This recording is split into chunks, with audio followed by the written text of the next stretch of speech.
Hey guys, what's up? My name's Leah. Welcome back to my channel, or welcome to my channel if it's your first time. I just told you guys my name's Leah, so I don't know why I'm about to say that again. But anyway, today I did this wig. Yeah, that's what I did. Sorry, I don't have a wax stick, so that one little piece of hair keeps doing it. But anyway, I did this hair today. It is 100% synthetic. I know, it's a bomb as it's as long as, like, I don't know, it's really pretty. And that one hair is gonna get on my nerves, but I'm gonna tell y'all not to do that in, like, the future. Where it at? We just gonna tuck that. We don't tuck that, okay? Tuck. Anyway, enough fooling around. If you guys want to know how I slayed this synthetic wig, so it literally looks like scalp hunty, just continue watching. And yeah.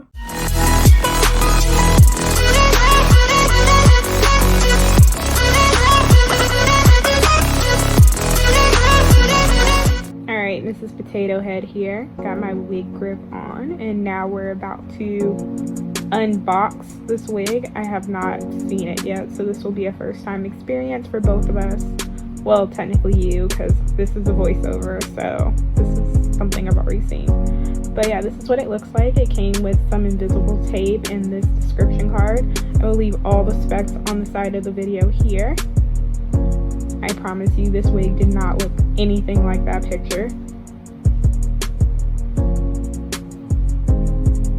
So this is what it looks like on the inside. It has 3 combs, one in the back and one on each side of the head, left and right. And then it has an adjustable band and an adjustable strap. I thought that was really nice, especially for us big-headed people. You know, we like things tight, secure, and ain't going nowhere.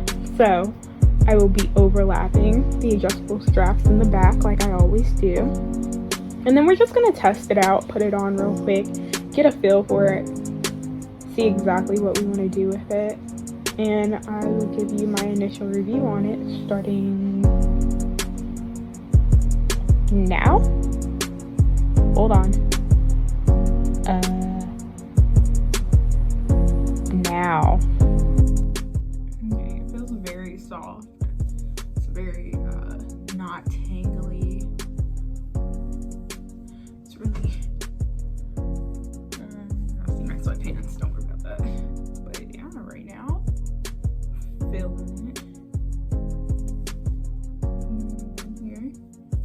I think that lace color is a little too dark for me, but whatever.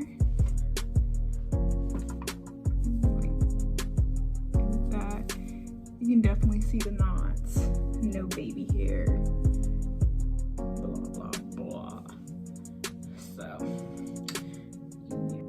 now I'm just gonna cut the lace off the wig, trying to keep as close to the hairline as possible. Completely ignore my concentration face. I know it is something serious, but that's not my fault, especially since I'm a lefty using right-handed scissors. That's my story. I'm sticking to it. Don't bother me.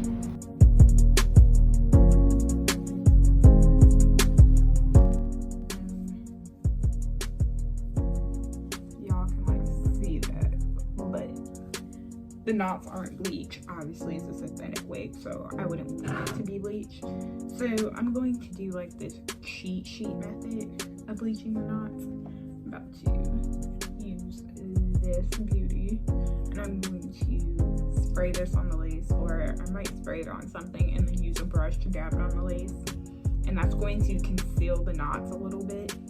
Clearly I went with the brush method. I just feel like it gives me more control over how much product I use and where it's placed. When you spray, it can get a little messy. I don't like that, so brush it is.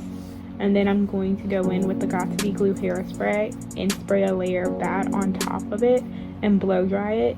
This provides like a seal on it so that there's no transfer between the Sally Hansen, your wig grip, your skin, etc., etc. The blow dryer is just because I'm impatient and I didn't want to wait for it to dry regularly. So use the blow dryer, don't. Either way, you'll get the same results. Now I'm going to go in with a cotton pad and alcohol, and I'm going to run that around the perimeter of my hairline where I'm going to glue my wig down. This is going to remove any excess oils, dirt, etc., that would prevent your wig from having a tight hold once you glue it down onto your skin, and it'll make it last longer. Even though I'm probably going to take this wig off like 5 minutes after I'm done with this video. I'm putting the wig on in the position that I want it to be on when I glue it down, and I'm putting the clips into the wig grip so it's nice and sturdy. And of course, I ended up getting Sally Hansen on the hair anyway, so I'm just going to go back with that cotton pad with alcohol and lightly rub it around the roots. It removes it super easy, no problem. It's just another extra step that like I'd rather not be doing, but if I have to, not a big deal, like you see. Now I'm going to go ahead and pin all my hair back so I have a clear view of the perimeter, and I'm going to create baby hair and ear tab hairs. If I ever get my life together, you will see I struggled a bit with these clips and this hair. During this process, I'm also going to pluck my temple area, and that's just because for me, in my opinion, this wig had a lot of hair in the temple area. It's really dense, and in real life, your natural hair in the temple area is a little bit thinner. So this is just a little detailed step that I like to do to get a natural looking wig, or a wig to look more natural. You can skip this step, but I highly recommend you don't. It will keep your wig from looking super wiggy.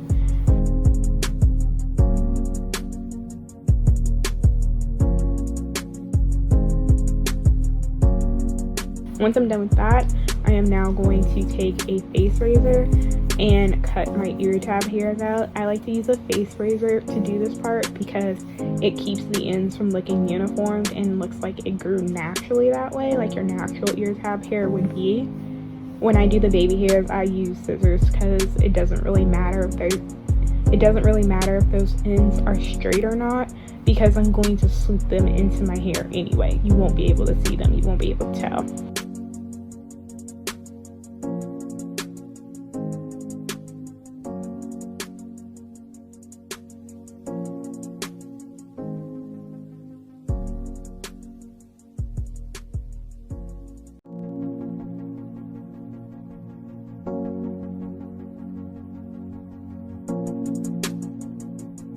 Now I'm going to lightly swoop the baby hair just to make sure it's the right length for me and what I want it to do, and it is. So I'm going to repeat all these steps on the other side of my head because, you know, symmetry and all that good stuff. And yeah, I'm going to speed that up for you guys.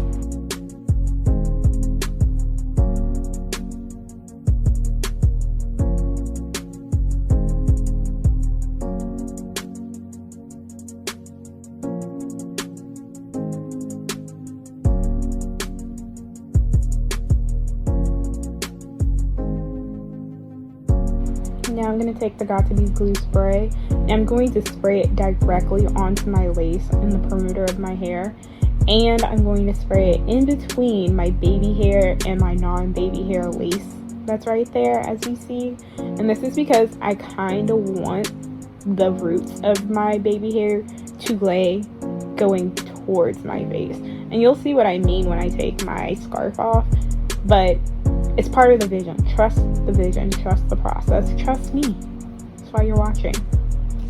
Once I'm satisfied that it's nice and wet, I'm going to take my comb and comb back any flyaway hairs that I don't want sticking where the glue is, and then I'm going to take the tail of the comb and press in my lace into my scalp, into my forehead, whatever, just to make sure that it's not sticking up and it's not going to look like it's lifting. And I would normally use a silk scarf to tie my hair down, but mine was dirty, so I am really impatient, as I said before, so I have to occupy myself with other time-consuming things in order to let my wig dry with the glue.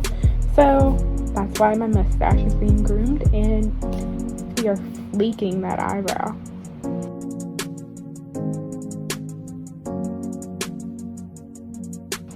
Once I'm satisfied that more than 30 seconds has passed, I will take the scarf off and bam, look at that.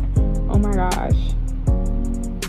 Now I'm going to take a edge comb brush and spray it with a little bit of water and start playing around with my baby hairs to figure out how I want them to look. And once I kind of have a feel for that, I'm going to put mousse on them to help me create the swoop that I'm looking for. Once I'm satisfied with the swoop, I will then go in with the Got2b Glue clear gel and place it on top of that. Now I know that sounds like a lot of products to get some baby hairs, but I promise you this is worth it too. I know I say that a lot, but once you take your wig off, your baby hairs will still be in this position after you do all this, which is great when you just want to plop your wig back on and go, which is what I like to do because again, I'm impatient. So my baby hairs are basically just carved off for like the next 5 uses at least.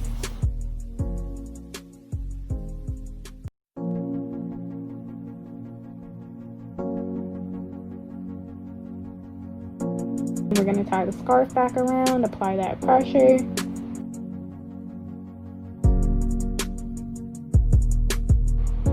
And you already know we have to hydrate. This is your sign. If you have not drank your water today, go drink it. You need it.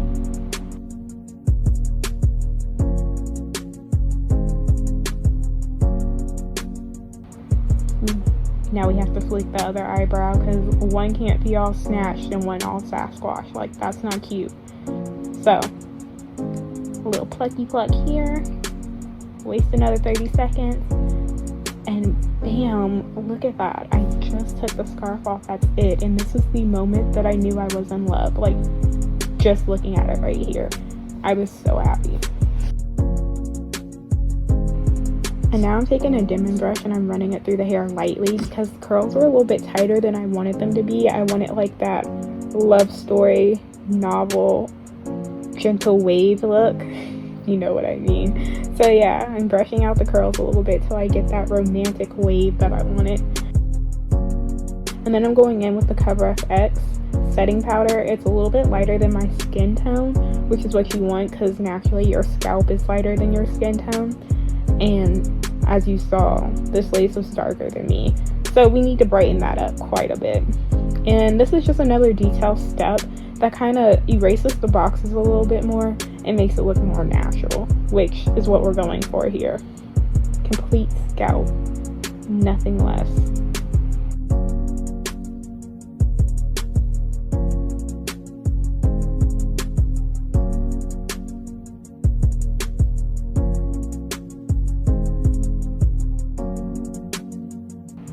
Next, we're going to go in with this Moroccan oil, and we're going to put it all over the hair, but we're going to put a little bit more and focus more on our ends and like the back of our neck area, because synthetic hair, like human hair, does dry out, but this dries out a lot more and it will get looking like totally disgusting. So you want to make sure it's like nice and conditioned at all times, especially on the parts that are going to be rubbing on your clothes. I wasn't really happy with the way the top was looking. I wanted it to be a little bit flatter, but I don't have a hot comb. So I'm using the side of this flat iron. Same effect, just a little bit more ratchet. But it's been smoothed down the top a little bit more, make it appear a little bit flatter and give me the look that I envisioned in my head when we started this process. Now, I'm also really slow, and somewhere in this process, I unplugged the flat iron and did not know. Like, I don't know. I just didn't know. So one side is not as flat as the other one, but I did go back and redo that. It's just not on this little video that you will see.